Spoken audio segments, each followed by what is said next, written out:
दोस्तों, मैं सुबह बोल चुका हूं आपके दरमियान। आपने साबित किया है कि मौसम की गर्मी कम थी और खून की गर्मी ज्यादा थी। मैं देख रहा हूं मेरे दाहिने बाएं आगे पीछे जवानों का मजमा है और ये सारे के सारे उठते हुए हाथ दिल्ली में हुकूमत करने वाले को बता रहे हैं कि हमें मजाक मत समझना वरना तुम्हारे साथ मजाक हो जाएगा।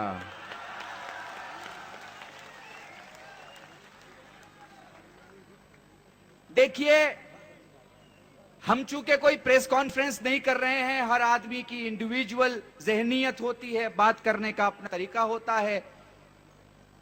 स्वामी रामदेव जी महाराज चूंकि एक आध्यात्मिक गुरु हैं और उनकी बातों में, उनकी वाणियों में ये चीज आपको, ये खुशबू आपको देखने को मिल सकती है। इसलिए हमने कहा कि हम किसी का नाम नहीं लेना चाहते। ये बात कहने के पीछे हमें किसी की बात के खिलाफ बात नहीं करना। हम देश के लिए खड़े हैं। हमारा मतभेद तो हो सकता है, मनभेद नहीं हो सकता। यहीं से अपनी बात शुरू करूंगा।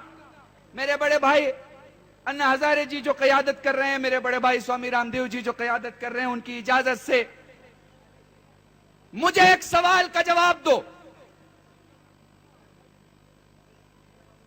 अगर तुम्हारी कश्ती में टिकट लेके कोई बैठा हो और उसने अपनी कुर्सी के नीचे बीच दरिया में सुराख करना शुरू कर दिया हो, क्या करोगे?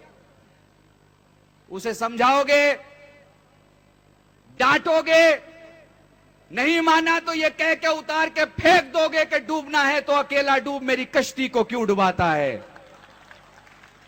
यह आंदोलन यही ऐलान करता है हिंदुस्तान में, सियासत की दुनिया में, हिंदुस्तान की खिदमत करने वालों के लिए कि अगर कोई कहीं बैठकर अपनी कुर्सी के नीचे सुराख कर रहा है तो मेरे लिए वो मेरी धरती के नीचे सुराख है।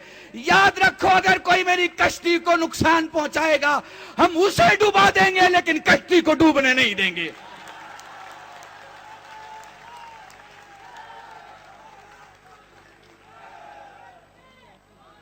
अभी नारा लगेगा, मैं आखिर में नारा लगाऊंगा। बस दो बातें मेरी सुन लो। भाई कह रहे हैं चार बातें।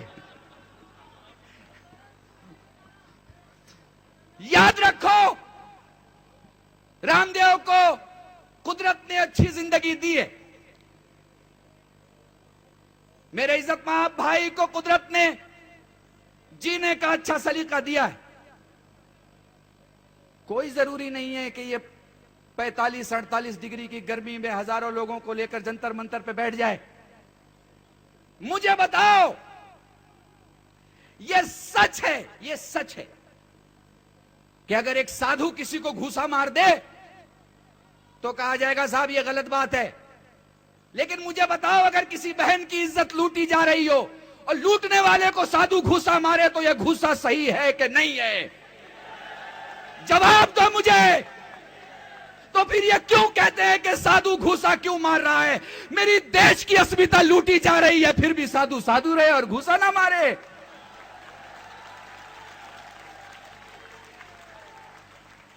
हमें नहीं चाहिए ऐसा काला कपड़ा, ऐसा गिरवा कपड़ा, ऐसी जबान, ऐसा मिजाज कि जहां अदब तो दिखाई दे लेकिन बाकी मोहब्बत दिखाई ना दे।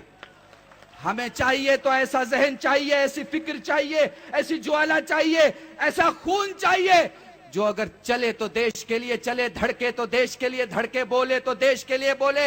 आप मुझे इंसाफ से बताओ, मंच पर बैठे हुए इतने लोग बैठे हैं, मैं कल्बेरु शायद दावा करता हूं इस देश को सेकुलरिज्म की इतनी जरूरत नहीं है जितनी नेशनलिज्म की जरूरत है।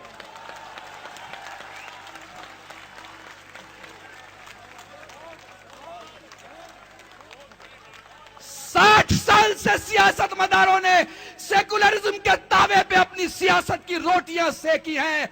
अल्लाह के वास्ते मान जाओ हिंदुस्तानियों, ये तुम्हें नौकरी नहीं देंगे, ये तुम्हें काम नहीं देंगे, ये तुम्हारे हाथों को पैसा नहीं देंगे, ये तुम्हारे कदमों को मंजिल नहीं देंगे, ये तुम्हारे हाथों में ना कलम देंगे ना तलवार देंगे, ये तुम्हारी मुंह को जबान और जुमले नहीं देंगे, ये कुछ भी नहीं दे सकते। इनसे मत मांगो, इस धरती से मांगो, धरती से मांगो, धरती से मांगो। और यकीन जानो, धरती को 1 दोगे तो धरती तुम्हें 70 देगी, 700 देगी, 7000 देगी। इनकलाब, इनकलाब, इनकलाब। इस देश को नेशनलिज्म की जरूरत है। इस देश में ऐसा मुसलमान चाहिए, ऐसा हिंदू चाहिए, ऐसा वाल्मीकि चाहिए, ऐसा दलित चाहिए जो अपनी रोटी पे नहीं नाश करता हो, हिंदुस्तानी रोटी पे नाश करता हो।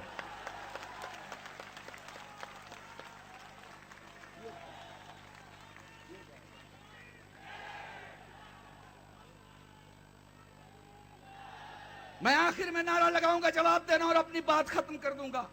याद रखो, ये एक सन्यासी का प्रोग्राम है और सन्यासी पहले ही कह चुका है, मेरे पास पीछे जाने का कोई रास्ता नहीं है, आगे करोड़ों की आबादी मेरा इंतजार कर रही है। और बस अगर तुम्हारी मोहब्बतें साथ हैं तो यही खत्म करता हूं। अपने हाथों को बुलंद करो और एक बार मैं कहता हूं, हिंदुस्तान और तुम्हें हाथों को हाथों से मिला के, कदमों को कदम से मिला के, मिजाज को मिजाज से मिला के अपनी जगह खड़े होकर जवाब देना पड़ेगा। हिंदुस्तान, हिंदुस्तान जिंदाबाद, हिंदुस्तान जिंदाबाद। इस टीवी के माध्यम से और ये 100 चैनल के माध्यम से मैं दुनिया को बताना चाहता हूं, कल्बे रुशैद का ये जुमला याद रखना, पूरी दुनिया में जिंदगी के नाम पे जीने वाले इतने लोग नहीं है जितना भारत में भारत के नाम पे मरने वाले लोग हैं।